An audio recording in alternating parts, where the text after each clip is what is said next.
Hi guys, welcome to the next video. और ये video previous का ही फॉलो अप है। लास्ट टाइम हमने इस वर्कशीट के क्वेश्चन नंबर 2 तक कंप्लीट कर लिया था। Now let's move on towards question number 3 in which parachute are used to slow down a certain racing car. Figure 1.1 show the racing car of total mass 750 kg slowing down by using parachute। मास आपको दिया हुआ है car का और parachute के through गाड़ी को रुका जा रहा है।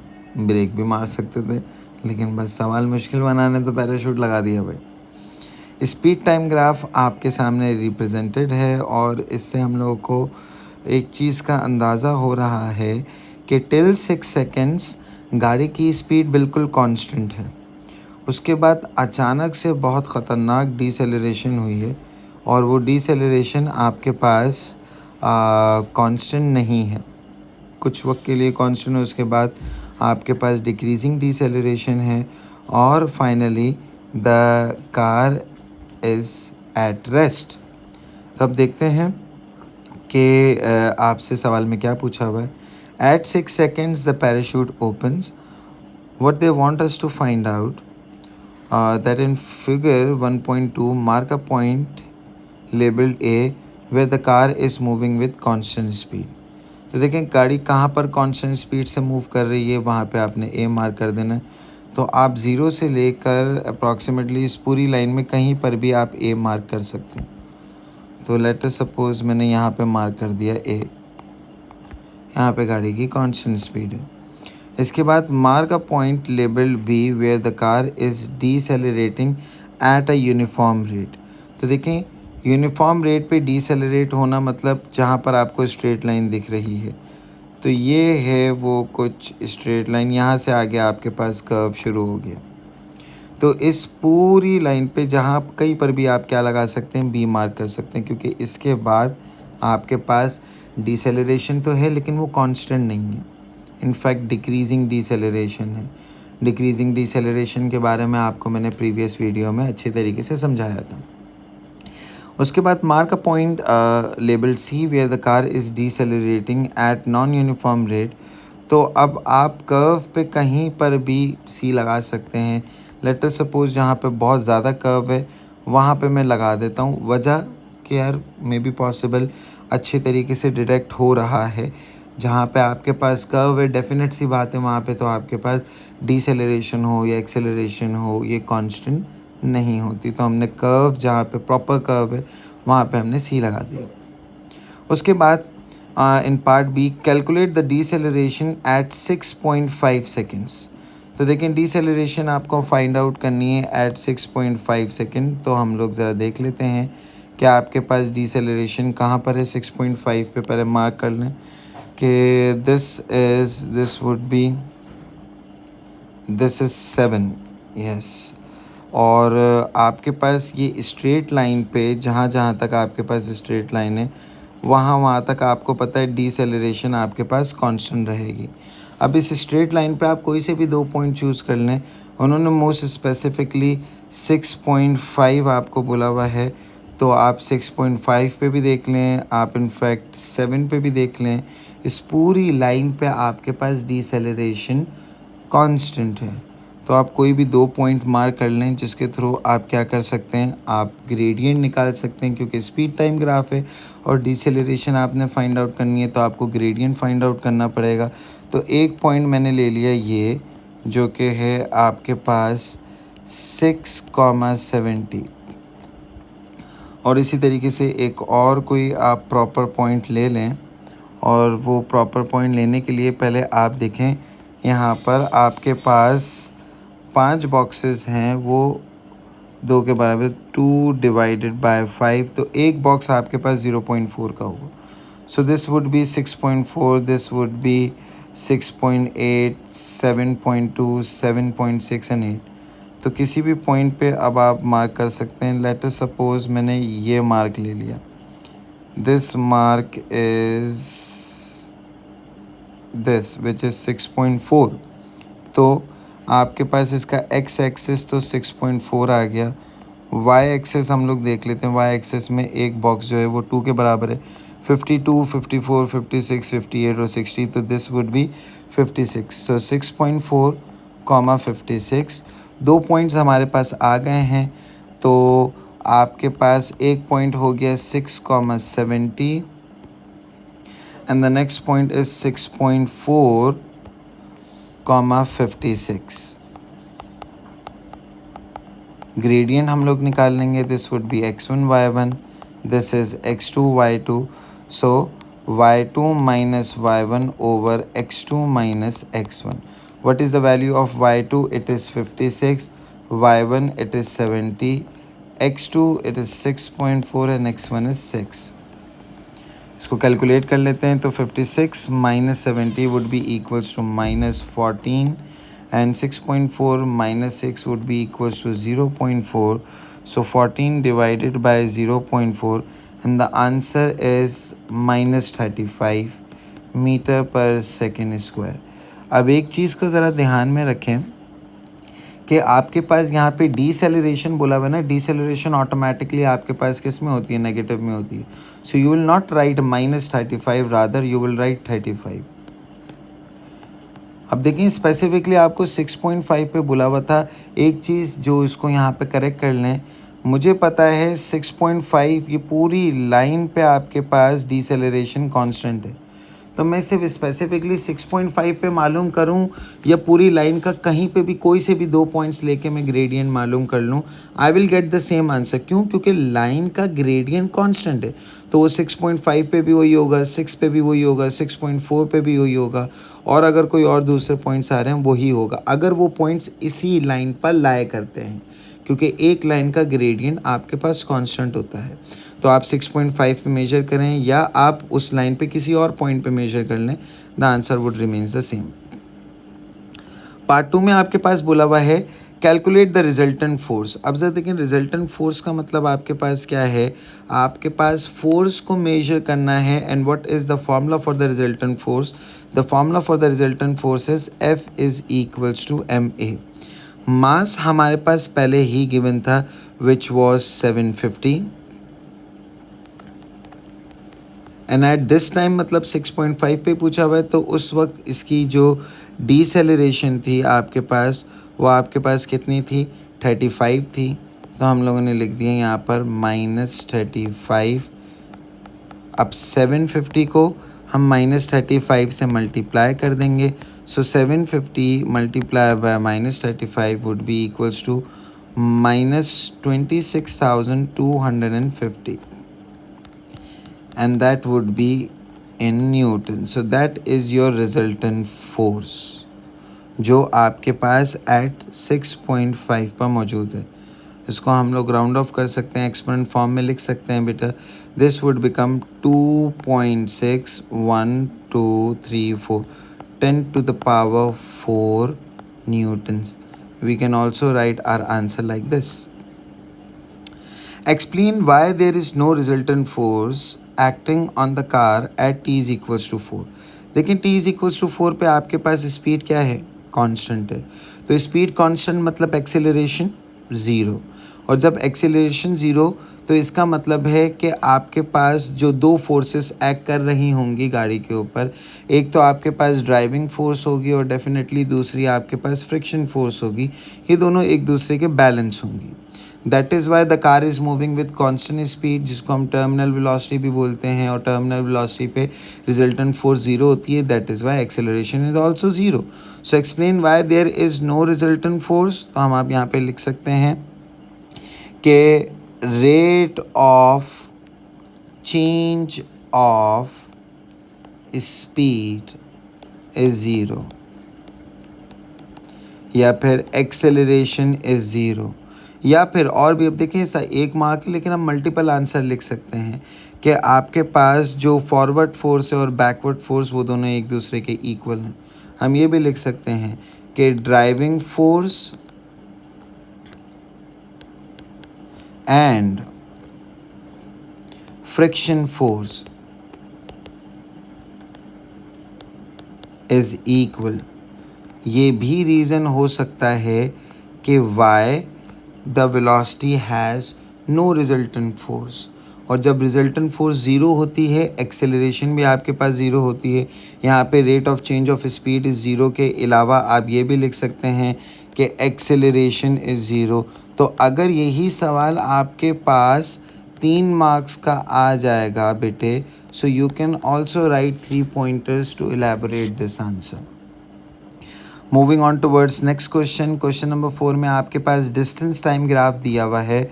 ग्राफ्स का पहले मैं आपको सिर्फ सजेस्ट करूँगा, पहले ग्राफ्स को सही तरीके से याद कर लीजिएगा कि देखें डिस्टेंस टाइम ग्राफ में आपको क्या क्या पता चलता है और इनके ग्राफ किस किस तरीके से रिप्रेजेंट होते हैं अलग अलग कंडीशन में। तो डिस्टेंस टाइम ग्राफ से मुझे पता है ग्रेडियंट ही निकल सकता है, उस ग्रेडियंट से स्पीड निकल सकती है। अब अगर मैं देखूँ, इन्होंने आपके पास ए बी सी करके ऑप्शंस दिए हैं और पूछा हुआ ये है कि ए आपको क्या बता रहा है। अब ज़रा देखें, the graph is the increasing gradient, gradient इसका इंक्रीज़ हो रहा है। डिस्टेंस टाइम ग्राफ से आपको पता क्या चलता है, स्पीड पता चलती है। तो ये इंक्रीजिंग ग्रेडियंट का ग्राफ है, मतलब यहाँ पर आपके पास क्या हो रहा होगा, इंक्रीजिंग स्पीड हो रही होगी। So that would be the answer for a. Similarly अगर बी का देख लें, स्ट्रेट लाइन है और स्ट्रेट लाइन का मतलब आपके पास क्या होता है, कांस्टेंट स्पीड, क्योंकि इस लाइन का ग्रेडियंट कांस्टेंट होगा और डिस्टेंस टाइम ग्राफ के ग्रेडियंट से आपको क्या पता चलता है, स्पीड। तो gradient tells you about speed, so if gradient is constant so definitely speed would also be constant, so the constant speed would be for B. और सी का मतलब क्या है, देखिए यहाँ पे बच्चे कंफ्यूज होते हैं स्पीड टाइम ग्राफ और डिस्टेंस टाइम ग्राफ में कि आपके पास हॉरिजॉन्टल लाइन अगर डिस्टेंस टाइम ग्राफ में आई बेटे, इसका मतलब है कि टाइम तो आपके पास बढ़ रहा है लेकिन आपके पास डिस्टेंस नहीं चेंज हो रहा, which means that you are stationary, so the body is at rest. Similarly अब यही चीज़ आपको स्पीड टाइम ग्राफ में दे दी है, तो अब उसके रिस्पेक्ट से हमें बताना है कि क्या क्या चीज़ें हो रही हैं।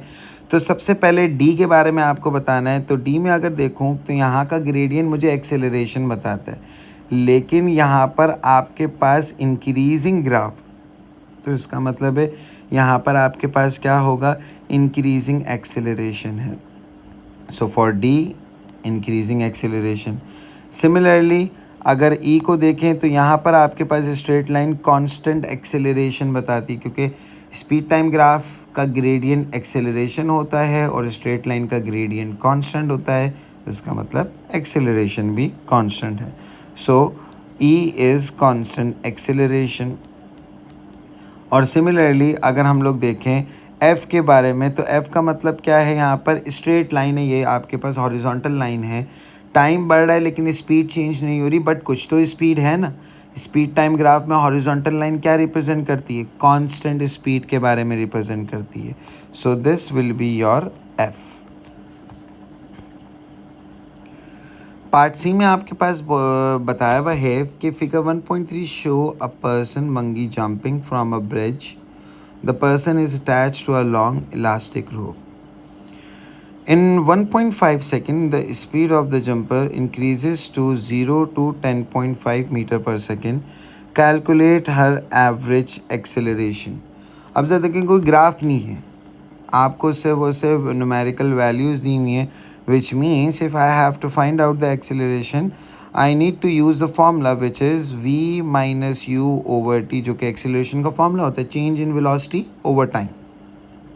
So what is the final velocity? It was 10.5. What was the initial velocity? It was 0. ये final है, ये initial है, और आपके पास टाइम कितना दिया हुआ है, 1.5 second. So we will divided by 1.5. सो 10.5 divided by 1.5 will give you 7. So your acceleration is 7 meter per second square. याद रखें जब ग्राफ दिया हो उस वक्त फार्मूलाज नहीं इस्तेमाल करते, उस वक्त we find out the values with the help of gradient और एरिया। डिस्टेंस टाइम है तो सिर्फ हम लोग ग्रेडियंट ही निकाल सकते हैं और उससे हमें स्पीड के बारे में पता चल जाता है। स्पीड टाइम है तो हम ग्रेडियंट निकाल लेंगे तो एक्सेलरेशन आ जाएगा, और एरिया निकाल लेंगे तो डिस्टेंस आ जाएगा। ये चीज़ें याद रखनी है। अब यहाँ पे कोई ग्राफ नहीं है, अब आप यहाँ पे फार्मूला इस्तेमाल करेंगे। Similarly, at one point during the fall, she reaches the maximum speed. Okay. State her acceleration eight this point. अब जरा देखें, यहाँ पे इन्होंने बहुत ही सफाई से आपको घुमाने की कोशिश की है, लेकिन मुझे पता है हमारे बच्चे घूमने वाले नहीं हैं, हमारे बच्चे बहुत होशियार हैं भाई। तो ज़रा उसी होशियारी का इस्तेमाल करते हुए, उसी होशियारी को इस्तेमाल करते हुए ज़रा देखना यहाँ पे इन्होंने क्या चीज़ हमारे लिए हिडन रखी हुई।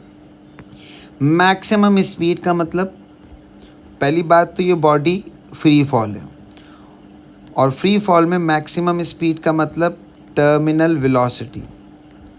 और अब आपको याद होगा कि टर्मिनल वेलोसिटी कब अचीव होती है? टर्मिनल वेलोसिटी उस वक्त अचीव होती है जब आपके पास एक्शन फोर्स और रिएक्शन फोर्स इक्वल हो जाती हैं। मतलब अगर ये डाउनवर्ड जा रहा है तो इसको डाउनवर्ड कौन लेकर जा रहा होगा? वेट लेकर जा रहा होगा। और ऑपोजिट डायरेक्शन में इसको कौन सी फोर्स लग रही होगी? That would be air resistance. और जब ये दोनों एक दूसरे के बराबर हो जाते हैं बेटे, तो आपके पास मैक्सिमम स्पीड होती है। मतलब इस कंडीशन में आपके पास जो नेट फोर्स होती है बेटे, वो आपके पास क्या हो जाती है? 0 न्यूटन। क्या आपका वेट और एयर रेजिस्टेंस एक दूसरे के बराबर हो जाते हैं। That is when you achieve the terminal velocity. तो अब at maximum speed what is the acceleration? भाई फोर्स ही जब आपके पास 0 होती है तो एक्सेलरेशन भी आपके पास कितनी होगी? 0 होगी। तो देखें, सवाल का आंसर वही है, लेकिन घुमा के पूछ लिया, जवाब वही है, बस हम लोगों को इन चीज़ों के बारे में नोटिस करना। What can be said about the forces acting on her at this point. अब देखें, आपने सवाल कर लिया ना, आपको अगले सवाल का आंसर पहले से ही पता है, क्योंकि हम लोग वो लिख चुके हैं। हमें पता है कि आपके पास जो अपवर्ड फोर्स है, upward force is equal to downward force. Therefore, net force या रिजल्टेंट फोर्स भी लिख सकते हैं, कंबाइंड फोर्स भी लिख सकते हैं, नेट फोर्स इज 0। सिंपल।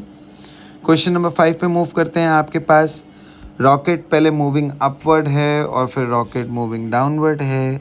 आपको बताना ये है कि the rocket runs out of fuel at A, it reaches its maximum height at B and return to the ground। अच्छा, स्पीड टाइम ग्राफ है। एक चीज़ याद रखिएगा, मैं आपको यहाँ पे मिसाल देता हूँ। आप सब ने टॉम एंड जेरी के कार्टून्स तो देखे होंगे, और उसमें आप अपनी राय दीजिएगा कि आपको टॉम अच्छा लगता है या जेरी अच्छा लगता है।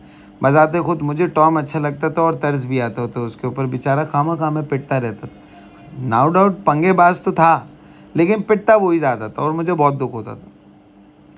तो टॉम एंड जेरी में एक बाज़-औक़ात ऐसी कंडीशन आती हैं जब टॉम को लात पड़ती है और टॉम हवा में जा रहा होता है, जा रहा होता है, जा रहा होता है, और एक पॉइंट आता है वो रुक जाता है।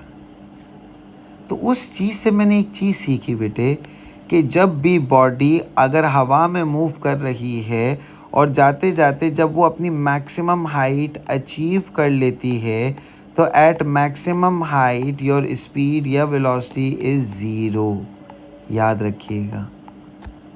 तो अगर मैं कभी भी बॉल को नीचे से ऊपर फेंकूं तो हम लोग इनिशियल वेलोसिटी तो कुछ ना कुछ होगी, लेकिन फाइनल वेलोसिटी मैक्सिमम हाइट पे उसकी क्या हो जाएगी? 0।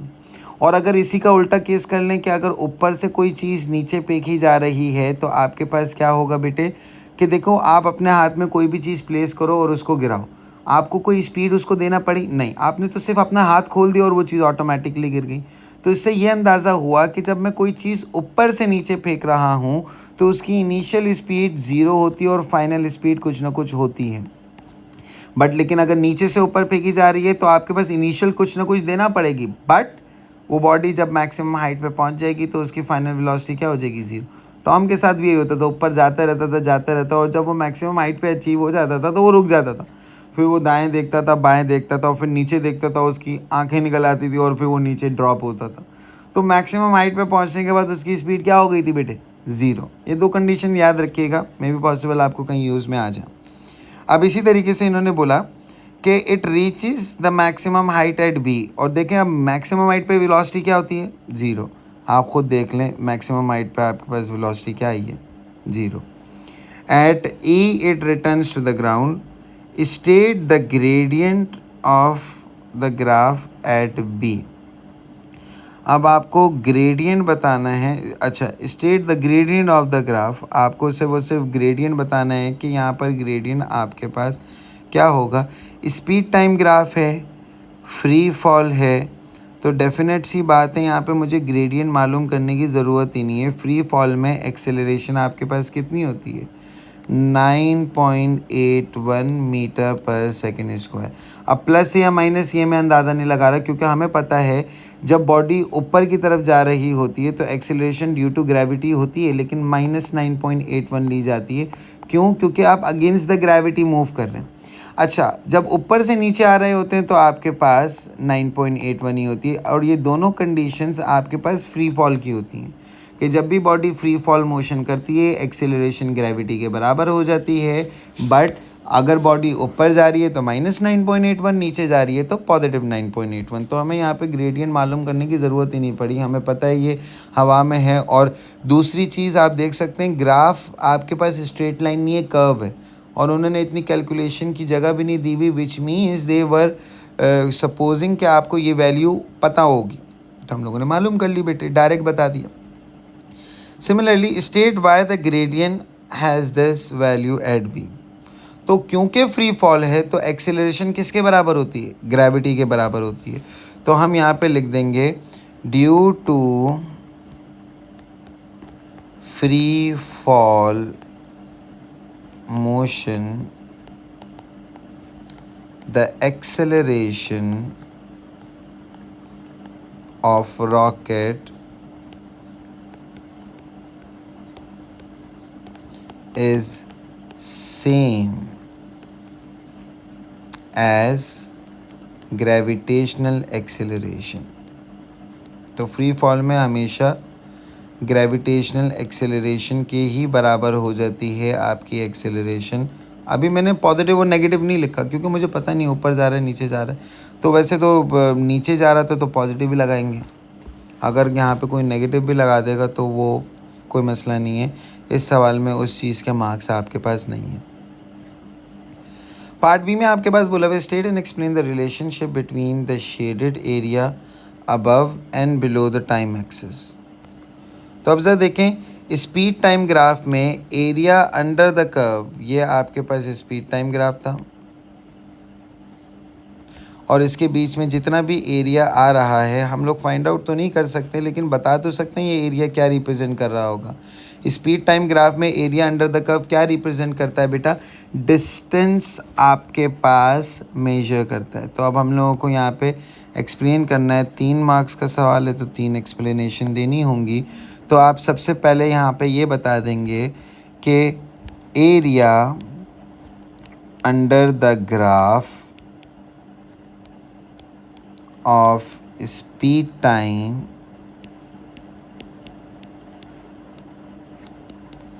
tells us about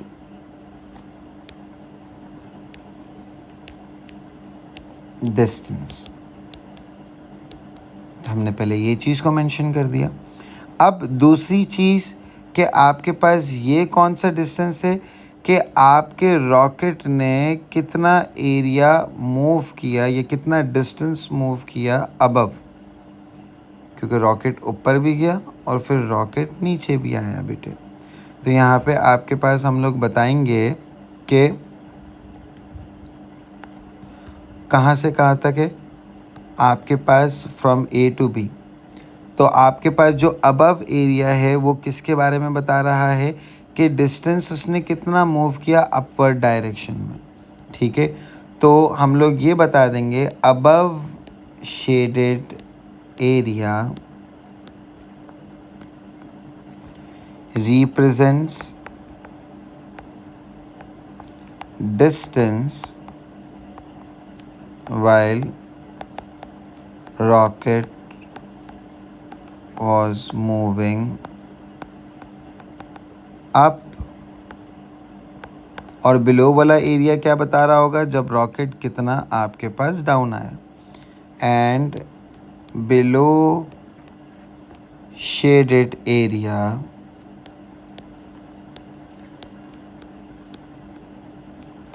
tells us about distance moving down।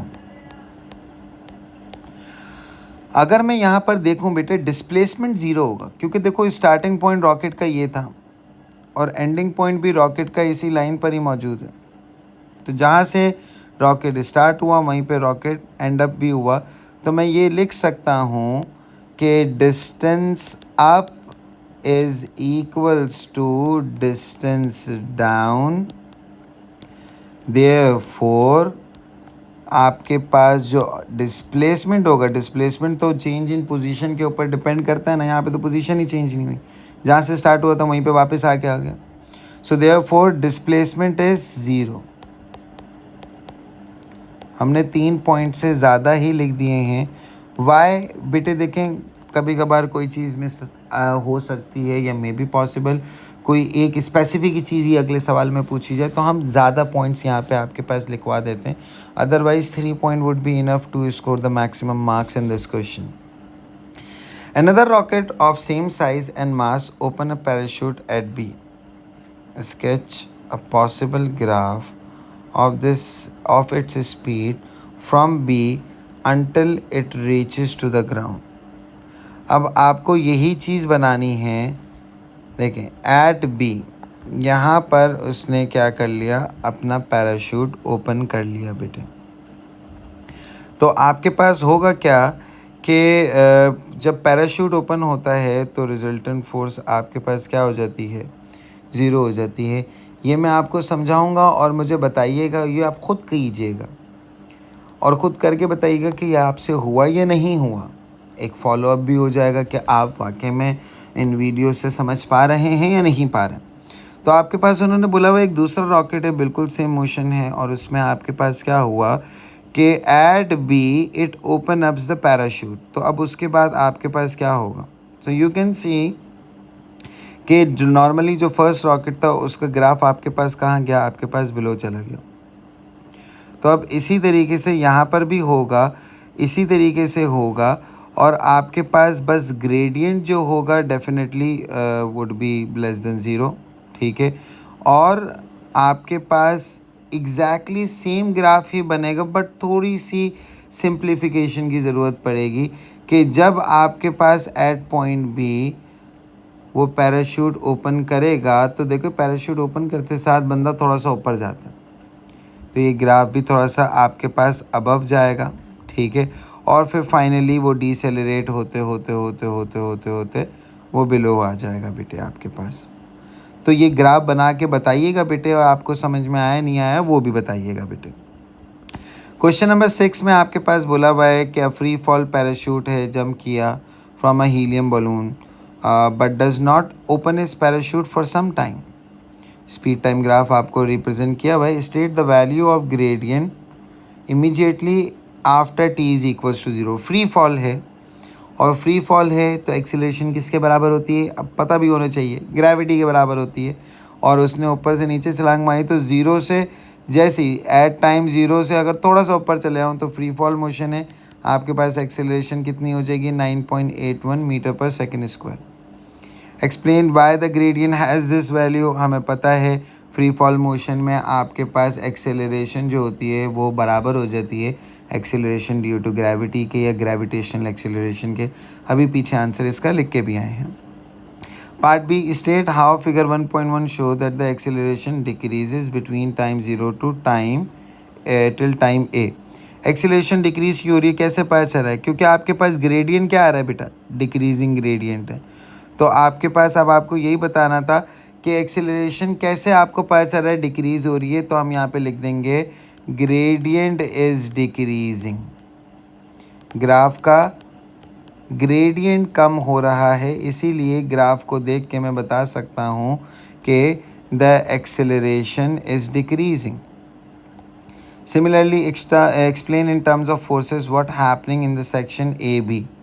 AB section में आपके पास क्या हुआ, कांस्टेंट स्पीड है।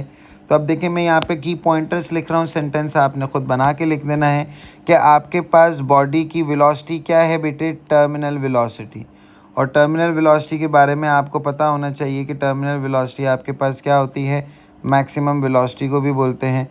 So this is the terminal velocity. I can say it as maximum velocity या कांस्टेंट स्पीड भी मैं बोल सकता हूँ. ठीक है.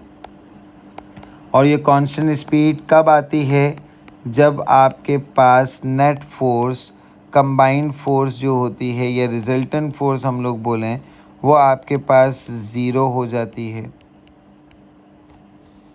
इसका मतलब ये है कि आपके पास, क्योंकि ये फ्री फॉल है, आपके पास डाउनवर्ड फोर्स बराबर हो जाती है अपवर्ड फोर्स के. डाउनवर्ड फोर्स आपकी कौन है, वेट. अपवर्ड फोर्स आपकी कौन है बेटे, ए रेजिस्टेंस. ये दोनों एक दूसरे के बराबर हैं, तो अब आप इसको सेंटेंस फॉर्म में लिख सकते हैं.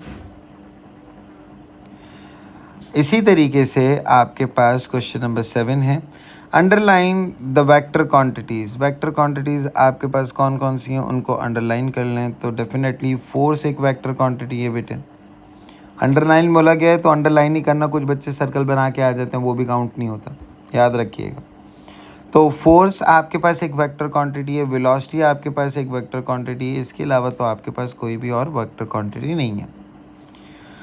उसके बाद आपके पास एक स्मॉल मेटल बॉल है जिसकी इनिशियल वेलोसिटी 40 है और उसको ऊपर भेजा. अब जरा देखिए, यहाँ पर आप बच्चे कंफ्यूज होते हैं, सर अपवर्ड भेजा गया है तो इसका ग्राफ डाउनवर्ड क्यों है. याद रखना बेटा, जब बॉडी अपवर्ड जा रही है तो देखें आपकी, अगर ये बॉडी ऊपर जा रही है तो आपके पास हो क्या रहा है, यहाँ पर भी तो फोर्सेस एक्ट हो रही हैं. एक डाउनवर्ड फोर्स है और एक अपवर्ड फोर्स है. और एक पॉइंट आएगा कि वो मैक्सिमम हाइट पे रीच हो जाएगा तो उसकी वेलोसिटी क्या हो जाएगी, ज़ीरो. तो एक्चुअली जब नीचे से ऊपर कोई चीज़ फेंकी जाती है तो वेलोसिटी शुरू में मैक्सिमम होती है और फाइनली आपके पास क्या हो जाती है, वेलोसिटी ज़ीरो हो जाती है. तो इसीलिए ये आपके पास डिक्रीजिंग ग्रेडियंट का ग्राफ बनाया हुआ है. और इस पूरी during the free fall motion acceleration कितनी होती है, आपके पास 9.8 होती है. आपके पास उन्होंने बोला हुआ use the graph to find out the time at which it reaches maximum height. अब हमें पता है मैक्सिमम हाइट पे वेलोसिटी क्या हो जाती है बेटे, ज़ीरो हो जाती है. तो मुझे टाइम मेजर करके बताना है. So this is the time and I guess this is 4.1. So what is the time at which it reaches the maximum height. मुझे पता है मैक्सिमम हाइट पे स्पीड क्या है, ज़ीरो. तो मैंने बता दिया 4.1. The deceleration of the ball. Deceleration आपको बतानी है, ग्राफ दिया हुआ है, ग्रेडियंट मालूम कर लेंगे. तो अब आपके पास देखें, एक इनिशियल पॉइंट ये ले लिया आपके पास यहाँ पर 0,40 और दूसरा पॉइंट मैंने ले लिया आपके पास योर x इज़ 4.1 और योर y इज़ 0. ग्रेडियंट निकालेंगे. आपके पास ग्रेडियंट का फॉर्मूला क्या होता है, y2 minus y1 over x2 minus x1 divide कर देंगे तो 9.7. अब देखें ये एक्सेलरेशन आपके पास माइनस में आया, लेकिन क्योंकि यहाँ पे डिसेलरेशन लिखा हुआ है तो मैं माइनस साइन नहीं लिखूँगा. यहाँ पे अगर एक्सेलरेशन लिखा होता तो मैं लिखता -9.7. अब we close to the value of gravity ही आया है. अगर देखें अब सवाल में इन्होंने पूछा भी तो वही आंसर आया, और अगर नहीं भी पूछते डायरेक्ट 1 मार्कर क्वेश्चन दे देते और बोल देते बताओ भाई without finding out anything what is the acceleration, तो हम बता देते 9.81. What is the maximum height. Maximum height थी क्या बेटा, मतलब स्पीड टाइम ग्राफ से आपने क्या निकालना है, हाइट मतलब डिस्टेंस निकालना है. तो आपको क्या निकालना पड़ेगा, एरिया निकालना पड़ेगा.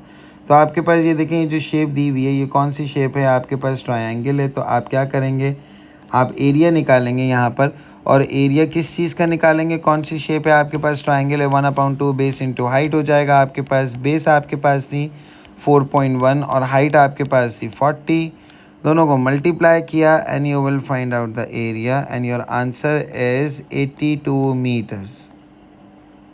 तो स्पीड टाइम ग्राफ का एरिया. अब देखो कुछ बच्चे ऐसे भी थे, जब हम इसको क्लास में काम करवा रहे थे तो बोल रहे थे सर एरिया का यूनिट तो मीटर स्क्वायर होता है. बेटा वो मतलब यहाँ पर एरिया से डिस्टेंस पता चल रहा है और डिस्टेंस का यूनिट क्या होता है, मीटर. तो आपको वो चीज़ शो करनी है बेटे. On figure 2.1, add a line to the graph to show the velocity of the ball changes after it reaches its maximum height. Your line should extend to 6 seconds. अब आपको बताना है बेटे कि मैक्सिमम हाइट के बाद उसकी क्या वेलोसिटी होगी, क्या ग्राफ होगा। तो देखें आप, बॉल ऊपर से कहाँ आ रही है बेटे, नीचे आती जा रही है। तो क्या होगा आपके पास, ऑब्वियस सी बात है, आपके पास उसकी जो स्पीड है वो कांस्टेंट ग्रेडियंट के साथ इंक्रीज़ होती रहेगी। तो इसी लाइन को, ये जो लाइन इन्होंने बनाई हुई है, इस लाइन को हम लोग क्या कर देंगे बेटे, we will extend this line till 6 seconds. तो ये हो जाएगा आपके पास कुछ इस तरीके से। क्यों? क्योंकि बेटे आपके पास फ्री फॉल मोशन में आपके पास स्पीड क्या होती रहती है, कांस्टेंट ग्रेडियंट के साथ इंक्रीज़ होती रहती है। तो हमने कांस्टेंट ग्रेडियंट के साथ इंक्रीज़ कर दी। इसी तरीके से moving on towards the next exercise of motion. अब आपके पास यहाँ पर a rocket is initially at rest. अब जरा देखिए, बहुत सारी चीज़ें अब आपको पता होंगी, क्यों? क्योंकि आप वर्कशीट्स अच्छी खासी कर चुके हैं। तो अब चीज़ें रिपीटिंग होंगी बेटे, और हम लोगों ने नोटिस करना है कि क्या अब हम उनको चेक कर पा रहे हैं या नहीं कर पा रहे हैं। देखें, रॉकेट है, इनिशियली एट रेस्ट पर है, एक्सेलरेट्स वर्टिकली, इस एक्सेलरेट यूनिफॉर्मली हो रहा है। याद रखें, स्ट्रेट लाइन कांस्टेंट ग्रेडियंट वाली लाइन होगी। और स्पीड कहाँ पे पहुँच गई बेटे, 900 मीटर पर सेकंड पे आफ्टर 30 सेकंड। उसके बाद after this period of uniform acceleration the rocket engine cut out during the next 90 seconds the upward speed of the rocket decreases and uniformly to 0। Plot the speed time graph of the rocket for the first 120 second. तो अब हमें यहाँ पे plot करना पड़ेगा बेटे। तो उसके लिए आपको मार्किंग करनी पड़ेगी 120 सेकेंड्स हैं। तो 30, 60, 90, 120, 30, 60। अब आपको कुछ एक स्केल सेट करना पड़ेगा। यहाँ पर बहुत कम ऐसे सवाल आते हैं जहाँ पे आपको पूरा प्रॉपर ग्राफ आ जाए, मैथमेटिक्स का सवाल हो जाएगा, बट आया है, तो which means we have to draw it. तो अब एक प्रॉपर स्केल आप सेट कर लें। लेट अस सपोज कि अगर हम ये 10, 20, 30, 40, 50 हो जाएगा बेटे। तो हमने किया क्या, एक्स एक्सिस पे टाइम है, तो this is your 10, 20, 30, 40, 50, 60, 70, 80, similarly 90, 100, 110 and 120। और स्पीड आपके पास मैक्सिमम कहाँ तक जा रही है, 900 तक जा रही है। तो ये 100, 200, 300, 400, 500, 6, 7, 8, 9। तो ये हमने यहाँ पे ले लिया 100, 200, this is 3, this is 4, this is 5, this is 6, this is 7, this is 8। अब पहले after 30 second it reaches to the maximum speed. After 30 second it reaches to a speed of 900। तो एट 30 सेकेंड 900 आ गया, तो बेटा ये आ गया आपके पास। और अब मैं करूँगा क्या कि 0 से स्टार्ट होगा और 900 तक आपके पास यूनिफॉर्मली मूव हो गया बेटा। और ये 30 पे ही बना हुआ है, यस। उसके बाद यहाँ से आपके पास इंजन कट आउट हुआ और during the next 90 second the upward speed decreases uniformly to 0। तो अब आपके पास क्या आएगा बेटा, अब आपके पास यूनिफॉर्मली टू 0 पहुँच भी गया बेटे। और किस पॉइंट पे पहुँचा है, 120 पे पहुँचा है। तो इसी पॉइंट से हमने काम क्या किया कि यहीं से आपने स्ट्रेट लाइन बना दी and it reaches to 0 at this point. और ये आपके पास ग्राफ बन गया बेटे। पहला एक्सेलरेशन, दूसरा डिसेलरेशन। अब अगला सवाल आपसे यही पूछा हुआ है, calculate the acceleration for the first 30 second. तो एक पॉइंट तो आ गया 0,0, दूसरा पॉइंट क्या आ गया 30,900, 30,900। सो ग्रेडियंट निकालेंगे y2 minus y1 over x2 minus x1। 900 को हम 30 से डिवाइड कर देंगे, so the answer would be 30 metre per second square. Determine the height of the rocket reached after 120 seconds. तो आपको एरिया फाइंड आउट करना है बेटे, आपको area determine the height reach by the rocket after 120 second.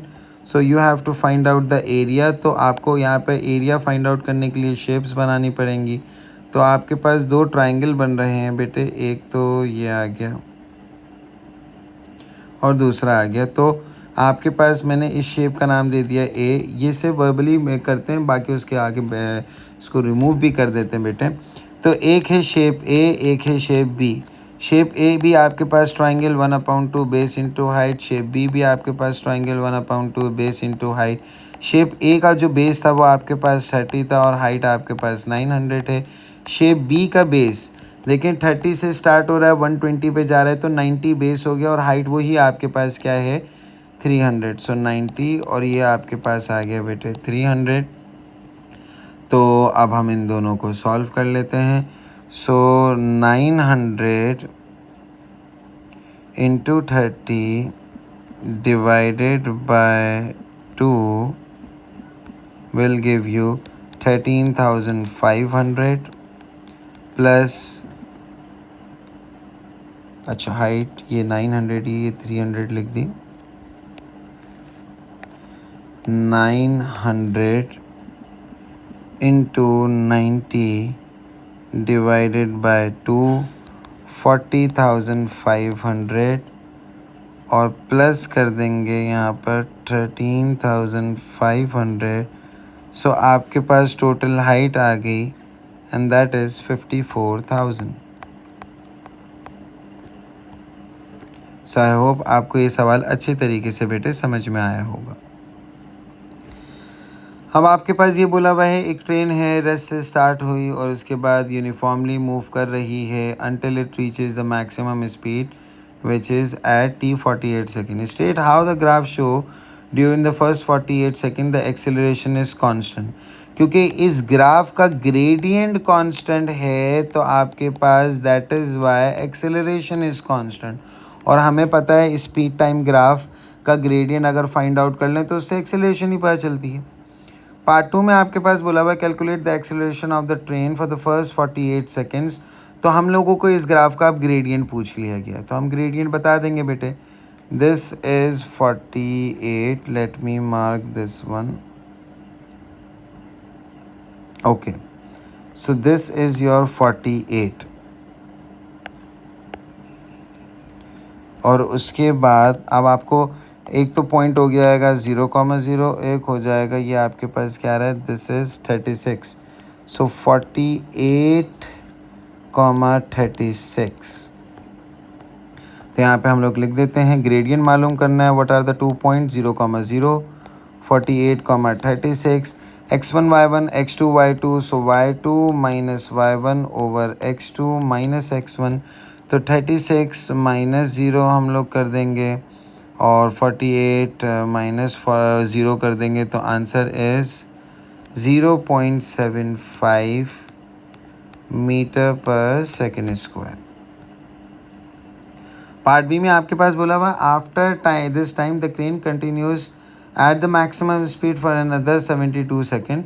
आपको इसका graph बनाना है for another 72 second. अब 48 में 72 अगर मैं ऐड कर देता हूँ तो 120 बन जाते हैं। तो इसका मतलब क्या हुआ कि आगे की पूरी जर्नी के लिए आपके पास ग्राफ कैसा रहा, एक स्ट्रेट लाइन रहा, क्योंकि कांस्टेंट स्पीड उन्होंने खुद बोला हुआ, तो हम लोगों ने स्ट्रेट लाइन बना दिया बेटे।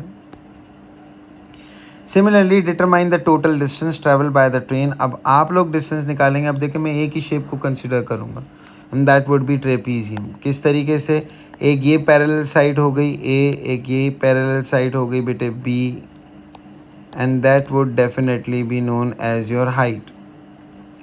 तो देखें एक ही वैल्यू आपके पास कहाँ से कहाँ तक है, 48 से 120 तक, तो ये आ गया 72।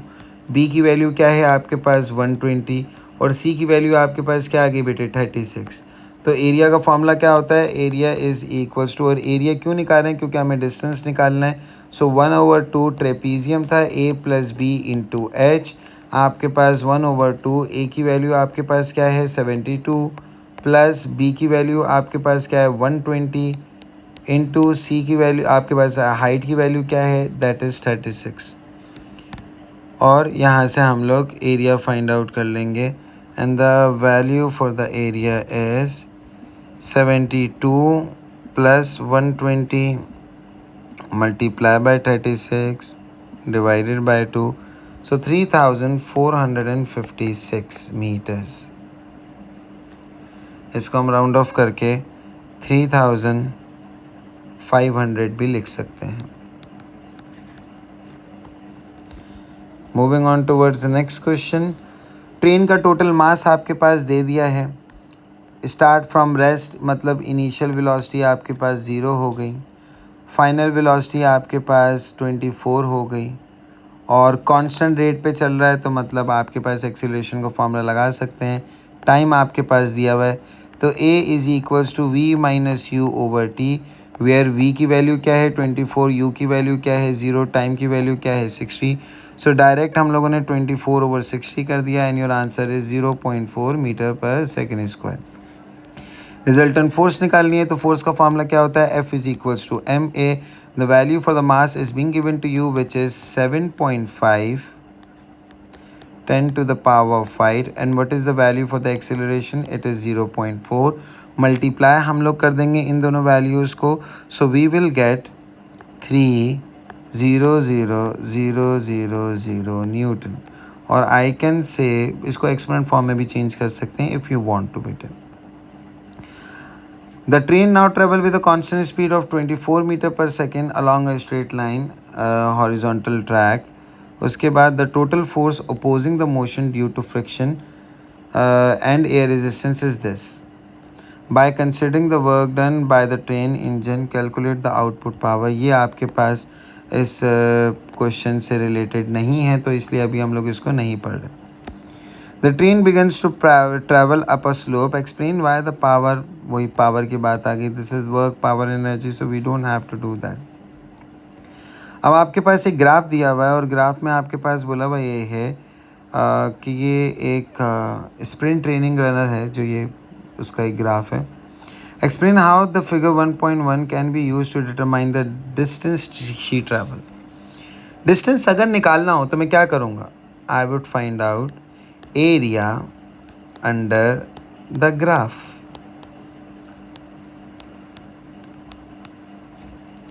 Determine the maximum acceleration shown clearly on the graph and how you obtain the necessary information। अब टेंजेंट ड्रॉ करने वाले सवाल नहीं आते हैं, so you don't have to see about this thing.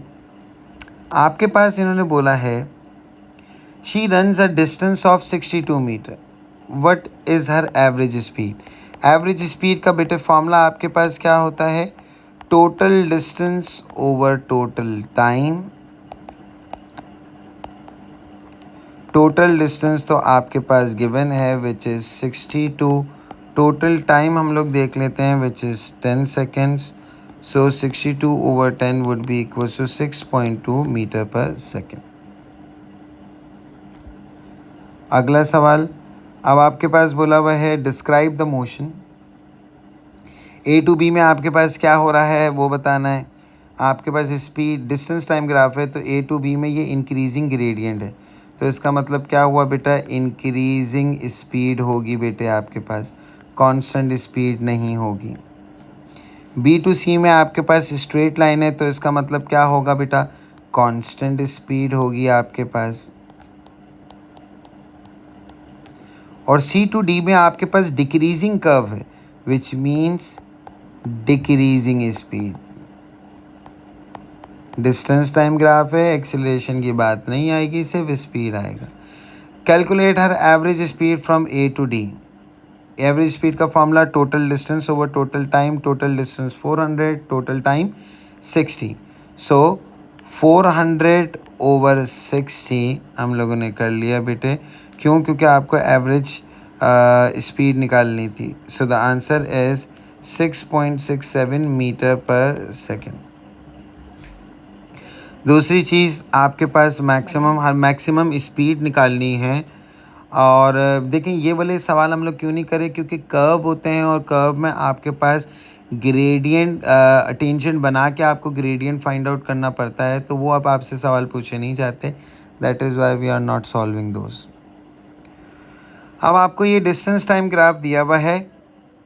Distance time graph में आपके पास क्या है कि आपको सबसे पहली चीज़, describe the motion shown for the first 2 second, calculate any relevant quantity. Okay, आपको बताना है बेटा ये ग्राफ क्या शो कर रहा है। तो एक्चुअली में ये ग्राफ आपको कांस्टेंट लाइन है तो कांस्टेंट स्पीड के बारे में शो कर रहा है, तो हम लोग यही चीज़ लिख देंगे यहाँ पर आपके पास। बट 2 मार्क का है तो 2 स्टेटमेंट आपको लिखनी पड़ेंगी। तो सबसे पहली चीज़ तो हम लोग लिख देंगे कि the graph represents constant speed। इससे आपको बेटे क्या मिलेगा, 1 मार्क मिल जाएगा। दूसरा, calculating any relevant quantity, calculate भी कर सकते हैं। तो अब हम लोग देख लेते हैं, ग्रेडियंट निकालना है। तो एक तो आ गया 0,0, यहाँ पे हम मेंशन कर देते हैं।